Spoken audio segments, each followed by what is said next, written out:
高雄警方清明嘛开始咧抓食酒赛车，敢若早暗这一暗就抓到30件，其中有一个食酒赛车佮弄红灯，随去互警察抓来。也伫台中，嘛有一个食酒赛车甲消防栓规支弄灯移送法办。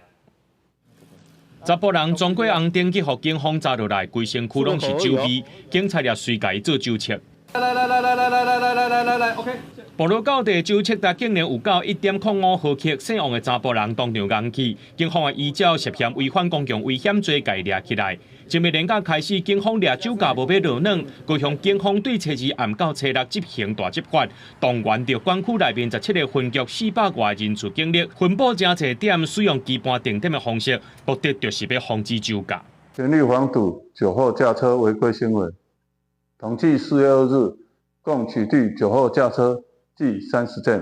然后，伫台中南区的建国南路一段和文心路口，青山半暝有一台轿车甲路边的消防栓弄断，警方到现场处理。不过，这个查甫人表示讲，伊身体无爽快，酒测但是验袂出来，只好到病院做检验。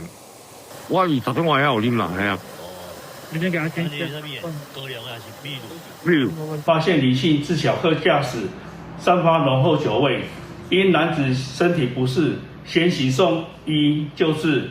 经14呼气酒测值超标，落尾确认这个查甫人伊的酒测达超过0.6毫克，互依照公共危险罪嫌上班。详细调查原因，阁需要厘清。警方也强调，连假期间会加强抓酒驾的力头。公司新闻综合报道。